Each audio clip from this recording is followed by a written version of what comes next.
ಆಟಗಾರ. ಸೊ ಇಲ್ಲಿ ಎರಡು ಅರ್ಥ ನನಗೆ ಯೂಶಲಿ. ಆಟ ಆಡಿಸೋವನ್ನು ಕೂಡ ನಾವು ಆಟಗಾರ ಅಂತ ಹೇಳ್ತೀವಿ, ಆಟ ಆಡೋವನ್ನು ಕೂಡ ನಾವು ಆಟಗಾರ ಅಂತ ಹೇಳ್ತೀವಿ. ಸೊ ಒಂದು ಸ್ಪೋರ್ಟಿವ್ ಅಂತ ಅನ್ನೋವಂಥದ್ದು. ಸೊ ಸ್ಪೋರ್ಟ್ ಅನ್ನೋವಂಥದ್ದು ಇರೋದು ಲೈಫೇ ಒಂದು ಸ್ಪೋರ್ಟ್ ಇಲ್ಲಿ. ಅದನ್ನೆಲ್ಲ ಮೈ ಕೊಡದೆ ನಿಂತು, ಸೊ ಗೆಲುವು ಸೋಲುಗಳನ್ನು ಸಮವಾಗಿ ನಿಂತ್ಕೊಂಡು, ಸೊ ಬಹಳ ಏನಂತೀರಿ, ಒಂದು ಸ್ಪರ್ಧಾತ್ಮಕ ಅಂತ ಏನು ಹೇಳ್ತೀವಲ್ಲ ನಾವು, ಈ ಸ್ಪರ್ಧಾತ್ಮಕ ಜಗತ್ತಿನಲ್ಲಿ ಇರಬೇಕಾದಂಥ ಒಂದು ಗುಣಗಳನ್ನು ಅಳವಡಿಸ್ಕೊಂಡಿರುವಂಥವನೇ ಆಟಗಾರ. ನಮ್ಮ ಅಪ್ಪನೇ ನನಗೆ ನನ್ನ ಮುಂದಿನ ಒಂದು ದೊಡ್ಡ ಎಕ್ಸಾಂಪಲ್ಲು. ಅದಕ್ಕಿಂತ ಒಂದು ದೊಡ್ಡ ಎಕ್ಸಾಂಪಲ್ ಸಿಕ್ಕಲ್ಲ. ನಮ್ಮ ತಂದೆ ಇದರ ಆಟಗಾರನ ಒಂದು ಏನಂತೀವಿ, ಒಂದು ಮಾಡೆಲ್, ಒಂದು ಮಾದರಿ.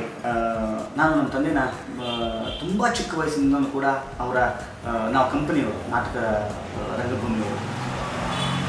ಇಲ್ಲಿ ಮೂರು ತಿಂಗಳು ಒಂದೊಂದು ಊರಿನಲ್ಲಿ ನಾವು ಕ್ಯಾಂಪ್ ಹಾಕ್ತೀವಿ.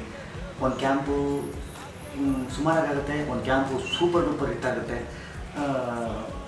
ನಮ್ಗೆ ಗೊತ್ತು ಯಾಕೆ ಯಾವ ಮಟ್ಟಕ್ಕೆ ಆಗೋಗ್ಬೋದು ಅಂತಂದರೆ, ಮುಂದಿನ ಊರಿಗೆ ನಾವು ಕ್ಯಾಂಪ್ ಶಿಫ್ಟ್ ಮಾಡೋದಕ್ಕೂ ದುಡ್ಡಿಲ್ಲದೆ ಇರುವಂಥ ಒಂದು ಪರಿಸ್ಥಿತಿ. ಶಿಫ್ಟಿಂಗ್ ಅಂತಂದರೆ ಲಾರಿ ಖರ್ಚು, ಅದಕ್ಕೂ ಕೂಡ ನಮಗೆ ಎಷ್ಟೋ ಸಲ ದುಡ್ಡು ಇರ್ತಿರಲಿಲ್ಲ. ಆ ಮಟ್ಟದ ಫೇಲ್ಯೂರ್. ಆಮೇಲೆ ಯಾವ ಮಟ್ಟದ ಸಕ್ಸಸ್ ಅಂದರೆ, ಇನ್ನೊಂದು ಕ್ಯಾಂಪಲ್ಲಿ ಇನ್ನೊಂದು ಕಂಪ್ನಿನೇ ಮಾಡಿಬಿಡ್ತಾರೆ, ಡಬಲ್ ಬ್ರ್ಯಾಂಚೇನೇ ಮಾಡುವಷ್ಟು ದೊಡ್ಡ ಮಟ್ಟದ ಒಂದು ಹಿಟ್ಟಾದಂಥದ್ದು. ಸೊ ಎರಡನ್ನೂ ನೋಡಿದ್ದೀನಿ ನಾನು. ಆದರೆ ಯಾವುದೇ ಸೋಲಿಗೆ ಕುಗ್ಗದೆ, ಸೊ ಯಾವುದೇ ಒಂದು ಗೆಲುವಿಗೆ ಹಿಗ್ಗದೆ, ಸೊ ಎರಡನ್ನೂ ಕೂಡ ಸ್ಪೋರ್ಟಿವ್ ಆಗಿ ತೊಗೊಂಡು ಒಂದು ಆಟದ ರೀತಿಯಲ್ಲಿ ಅದನ್ನು ಆ ಒಂದು ಸೋಲುಗಳನ್ನಾಗಿರ್ಬೋದು, ಆ ಒಂದು ಚಾಲೆಂಜ್ಗಳನ್ನಾಗಿರ್ಬೋದು, ಇದನ್ನು ಎದುರಿಸ್ಕೊಂಡು ಬಂದಂಥವ್ರು ನನ್ನ ತಂದೆ. ಈ ಸಿನಿಮಾದ ಟೀಮ್, ಇದರ ನಿರ್ದೇಶಕರು, ನಾನು ಅವರ ಆ ದಿನಗಳನ್ನು ಎಷ್ಟು ದಿನಗಳು ನೋಡಿದ್ದೀನೋ ಗೊತ್ತಿಲ್ಲ ನನಗೆ. ಸೊ ಆ ಥರದ ಒಂದು, ನಾನು ಅವ್ರಿಗೆ ಹೇಳ್ತಾ ಇರ್ತೀನಿ ಎಷ್ಟೋ ಸಲ, ಸರ್ ನಾನು ನಿಮ್ಮ ಫ್ಯಾನ್ ಸರ್ ಅಂತ ಅಂದ್ಬಿಟ್ಟು ಎಷ್ಟು ಸಲ ಹೇಳಿದ್ದೀನೋ ಗೊತ್ತಿಲ್ಲ. ನನ್ನ ಒನ್ ಅಮಾಂಗ್ ಮೈ ಫೇವ್ರೆಟ್ ಫಿಲ್ಮ್ಸಲ್ಲಿ ಅದನ್ನು ಕೂಡ. ಸೊ ಅಂಥವ್ರು ಏನು ಮಾಡಿರ್ತಾರೆ ಅಂತ ಅನ್ನೋವಂಥದ್ದು ಒಂದು, ಅದರ ಫೋಟೋಗ್ರಫಿ, ಪ್ರೊಡಕ್ಷನ್ ಹೌಸ್, ಆಮೇಲೆ ನಟನಟಿಯರ ಒಂದು ನನಗೆ ಅದು ನೋಡ್ತೀನಿ, ಗ್ಯಾಲಕ್ಸಿ ಆಫ್ ಸ್ಟಾರ್ಸೇ ಅಲ್ಲಿದ್ದಾರೆ. ರವಿಶಂಕರ್ ಅವರಾಗಿರ್ಬೋದು, ಎಷ್ಟು ಹೇಳ್ತಾ ಹೋದರೆ ಒಂದು ದೊಡ್ಡ ಒಂದು ತಾರಾ ಬಳಗ ಇಲ್ಲಿರುವಂಥದ್ದು ಎಲ್ಲ ನನ್ನ ಫೇವ್ರೇಟ್ಸ್. ಸೊ ಇಷ್ಟು ಜನ ದೊಡ್ಡ ಕಲಾವಿದರುಗಳನ್ನ ಹೆಂಗೆ ಉಪಯೋಗಿಸ್ಕೊಂಡಿರ್ಬೋದು ಅಂತ ಅನ್ನೋವಂಥದ್ದು ಒಂದು. ಆಮೇಲೆ ಈ ಜಾನರು ಸ್ವಲ್ಪ ನನಗಿಷ್ಟ. ಮುಂದೇನಾಗುತ್ತೆ ಅಂತ ಅನ್ನೋದನ್ನು ಕಾಪಾಡ್ಕೊಂಡೇ ಹೋಗಿದ್ದಾರೆ ಅಂತ ಅನ್ನೋದು ನನಗೆ ಚೆನ್ನಾಗಿ ಗೊತ್ತಿರುವಂಥದ್ದು. So edge of the seat ಕೂತ್ಕೊಳ್ಳೋವಂಥ ಒಂದು ಸಿನಿಮಾ ಇದಾಗುತ್ತೆ ಅಂತ ಅನ್ನೋದರ ನನ್ನ ನಂಬಿಕೆ. ಸೊ ಹೀಗಾಗಿ ಸುಮಾರು ಜನ, ಲಕ್ಷಾಂತರ ಜನ ಈ ಸಿನಿಮಾನ ಕಾಯ್ತಿರೋವಂಥವ್ರಲ್ಲಿ ನಾನು ಕೂಡ.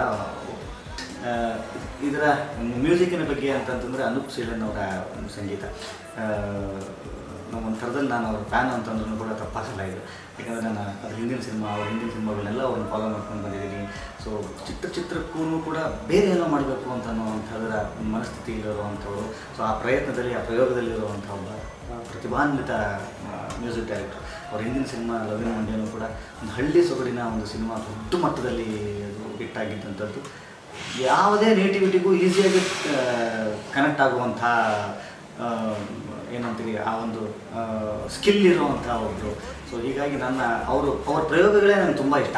ಒಂದರಲ್ಲಿ ಏನೋ ರೆಟ್ರೋ ಮಾಡಿಬಿಡ್ತಾರೆ, ಇನ್ನೊಂದರಲ್ಲಿ ಪಕ್ಕಾ ಹಳ್ಳಿಯ ಸೊಗಡಿನ ನಮ್ಮ ನೇಟಿವಿಟಿನ ಇಟ್ಕೊಂಡು ಒಂದು ಮ್ಯೂಸಿಕನ್ನು ಮಾಡ್ತಾರೆ. ಸೊ ಇಲ್ಲಿ ನಾನು ಈ ಚಿತ್ರದ ಬಗ್ಗೆ ಹೇಳಬೇಕು ಅಂತಂದ್ರೆ, ಆಟಗಾರ ಚಿತ್ರದ ಬಗ್ಗೆ ಹೇಳಬೇಕು ಅಂತಂದರೆ, ಇಲ್ಲೊಂದು ಏನೋ ಬೇರೆ ಪ್ರಯತ್ನ ಮಾಡಿದ್ದಾರೆ. ಸೊ ಒಂದು ಸ್ಟೈಲಿಶ್ ಆಗಿ ಪ್ರೊಜೆಕ್ಟ್ ಮಾಡುವಂಥದ್ದು ಇಲ್ಲಿ ಒಂದು ಪ್ರಯತ್ನ ಆಗಿರುವಂಥದ್ದು. ಎಲ್ಲ ನಂಬರ್ಸೂ ಕೂಡ ಅಷ್ಟೇ ಚೆನ್ನಾಗಿದೆ. ಚಿತ್ರಕಥೆಗೆ ಮತ್ತು ನಾನು ಹೇಳ್ತಾ ಇರೋದು ಪಿಕ್ಚರ್ಗೆ ಮತ್ತು ಅದರ ಆ್ಯಂಬಿಯನ್ಸ್ ಅಂತ ಅಂತೀವಿ, ಅದರ ಎನ್ವೈರನ್ಮೆಂಟ್ ಏನಂತೀವಿ, ಅದರ ಜಿಯೋಗ್ರಫಿ ಏನಂತೀವಿ, ಅದಕ್ಕೆ ಅನುಗುಣವಾಗಿ ತಮ್ಮ ಶೈಲಿಯನ್ನು ತಾವು ಅದಕ್ಕೆ ಅಳವಡಿಸುವಂಥದ್ದು ಅನೂಪ್ ಸೀಳನ್ ಅವರ ವಿಶೇಷತೆ. ಸೊ ಹೀಗಾಗಿ ಒಟ್ಟಾಗಲೇ ಮಾರುಕಟ್ಟೆಯಲ್ಲಿ ಇದರ ಸಾಂಗ್ಸ್ ಎಲ್ಲ ತುಂಬ ದೊಡ್ಡ ಮಟ್ಟದಲ್ಲಿ ಹಿಟ್ಟಾಗಿರುವಂಥದ್ದು ಇದೇನು ಆಶ್ಚರ್ಯವಾದ ವಿಚಾರ ಏನಲ್ಲ. ಯಾಕಂತಂದರೆ ಇದು ಎಕ್ಸ್ಪೆಕ್ಟೆಡ್, ಈ ಹಿಟ್ಟು ನಿಜವಾಗ್ಲೂ ಎಕ್ಸ್ಪೆಕ್ಟೆಡ್. ಸೊ ಹೀಗಾಗಿ ಇದನ್ನು ಎಕ್ಸ್ಪೆಕ್ಟ್ ಮಾಡ್ತಿದ್ದವನಲ್ಲಿ ನಾನು ಕೂಡ ಒಬ್ಬನಾಗಿದ್ದೀನಿ. ಆರ್ಕೆಸ್ಟ್ ಚಿತ್ರ ಅಂತಿದ್ದೀನಿ, ಅಲ್ಲಿ ಬರುವಂಥ ಸಿನಿಮಾಗಳ ವಿಚಾರವಾಗಿ ಒಂದು ಕುತೂಹಲ ಎಲ್ಲರಿಗೂ ಇರುತ್ತೆ. ಸೊ ಅದೇ ರೀತಿ ನನಗೂ ಇರುವಂಥದ್ದು ತುಂಬ ದೊಡ್ಡ ಸಿನಿಮಾಗಳನ್ನ ಕೊಟ್ಟಿರುವಂಥ, ಕನ್ನಡ ನಾಡಿಗೆ ಕಾಣಿಕೆಯಾಗಿ ನೀಡಿರುವಂಥ ಒಂದು ಕಂಪನಿ.